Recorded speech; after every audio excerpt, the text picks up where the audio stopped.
ఇక డీటెయిల్స్ చూస్తే కేరళలోని శబరిమలలో నేడు మకర జ్యోతి దర్శనమివ్వనుంది. ఈ నేపథ్యంలో అయ్యప్ప స్వాములు భారీగా తరలి వస్తున్నారు.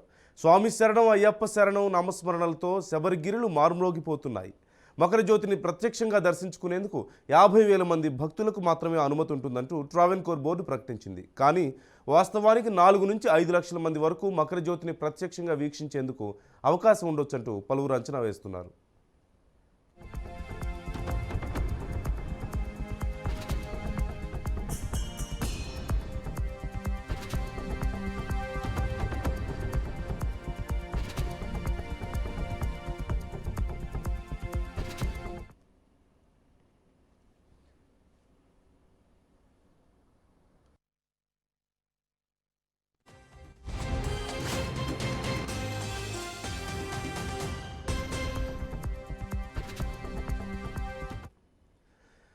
శబరిలో ప్రతి మకర సంక్రాంతి రోజున మకర జ్యోతి దర్శనమిస్తూ ఉంటుంది. ఈ నేపథ్యంలో నియమనిష్టలతో అయ్యప్పమాల ధరించిన స్వాములు శబరికి వెళ్తుంటారు. మకర జ్యోతిని దర్శించుకున్నాకే తమ వీక్షను విరమిస్తారు. 41 రోజుల పాటు దీక్ష చేసిన స్వాములు మకర జ్యోతి దర్శనం కోసం ఎదురు చూస్తూ ఉంటారు. ఇవాళ సాయంత్రం 6:30 నుంచి 7 గంటల మధ్యలో ఈ మకర జ్యోతి దర్శనం ఉంటుందని ఆలయ బోర్డు తెలిపింది. ఇందుకోసం ప్రత్యేకంగా కొన్ని వ్యూ పాయింట్స్ని కూడా ఏర్పాటు చేసింది.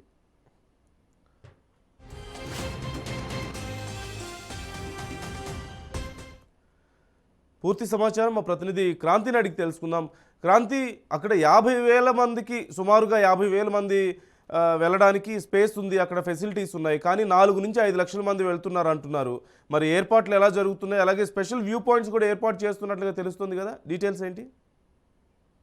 రైట్ నందు, ప్రస్తుతం చూడొచ్చు. ఎందుకంటే ఈ రోజు అంటే ప్రతి సంవత్సరం జనవరి 14 మకర జ్యోతి వచ్చేది. కానీ ఈసారి ఎందుకంటే గత 4 నుంచి 5 సంవత్సరాలు ప్రతిసారి వచ్చేది. కొంతసార్లు జనవరి 14 వస్తే మరికొంతసార్లు జనవరి 15వ తారీఖు వస్తుంది. అయితే ఈ రోజు సాయంత్రం 6:54 శబరిమల సన్నిధానంలో మాత్రం అయ్యప్ప మకర జ్యోతి దర్శనానికి మాత్రం ఇప్పటికే భక్తులు మాత్రం పోటెత్తారని చెప్పుకోవచ్చు. దాదాపుగా గత కొన్ని రోజుల కింద మాత్రం ట్రావెన్కోర్ దేవస్థానం ఏర్పాటు చేసిన ఎందుకంటే 40 నుంచి 50,000 మాత్రం స్వాములకు మాత్రమే దర్శనానికి అనుమతి ఇవ్వగా, కానీ ఈ నేపథ్యంలో మరికొంతమంది కోర్టులో కూడా కొంతమంది పిటిషన్ దాఖలు చేయగలిగే అయ్యప్ప భక్తులు కూడా ఇటు సోషల్ మీడియా కావచ్చు, లేదు అని అంటే మీడియాలో ప్రచారించిన తర్వాత ట్రావెన్కోర్ దేవస్థానం మాత్రం మరో 80,000 నుంచి 1,00,000 వరకు మాత్రం ఆన్లైన్ టికెట్ మాత్రం ఏర్పాటు చేయడం జరిగింది. దీంతో పాటు ఇది కాకుండా ఎందుకంటే ఇటు సివిల్ స్వాములు కావచ్చు, లేదంటే ఎందుకంటే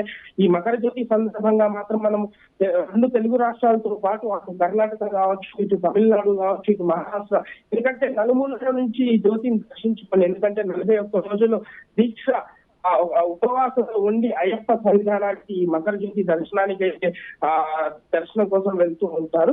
ఇదే నేపథ్యంలో మాత్రం చూసుకున్నట్లయితే మనం ఎందుకంటే ఆ జ్యోతిని దర్శించుకోవడానికి దాదాపుగా ఎందుకంటే ఇటు పంబా కావచ్చు, ఎందుకంటే ఎనిమిది దగ్గర నుంచి ఈ జ్యోతి దర్శనానికి అంటే మొత్తంగా 10 చోట్ల నుంచి ఈ ఏర్పాట్లు అయితే చేయాలి. ఎందుకంటే జ్యోతి దర్శించుకోవడానికి సన్నిధానం ఒకటే ప్లేస్ ఉంది.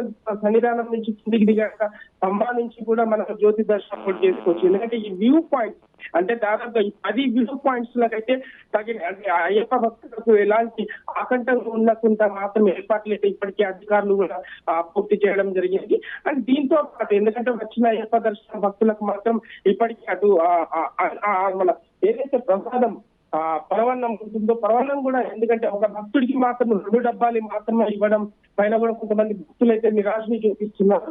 కానీ ఈసారి మాత్రం ఎలాంటి ఎందుకంటే మనం కొంతకాలం నుంచి అయితే సోషల్ మీడియాలో చూస్తున్నాం. ఈసారి మాత్రం ఎప్పుడు లేని విధంగా అయ్యప్ప భక్తులు దర్శించుకోవడానికి అయితే కిటకిటలు అవుతుంది. ఎందుకంటే ఇప్పటికే స్వామి శరణమయ్యప్ప అనే నినాదాలతో మాత్రం ఇప్పటి వరకైతే మనకున్న సమాచారం ప్రకారం 3 నుంచి 4 లక్షల మంది అయ్యప్ప స్వాములు శబరిమల సన్నిధానానికి అయితే చేరుకున్నారు. ఈ రోజు సాయంత్రం అయ్యప్ప జ్యోతి దర్శనానికి వికసించినందుకు మాత్రం ఇప్పటికీ సన్నిధానంలో 3 నుంచి 4 లక్షల మంది అయ్యప్ప భక్తులు అక్కడ ఉన్నట్లు మాత్రం పక్కా సమాచారం ఉంది నందు.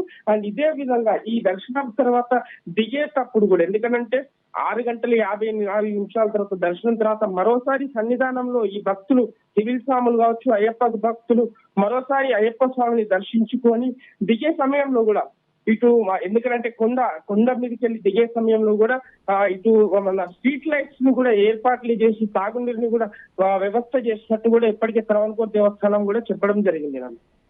Okay, right. Thank you Kranti.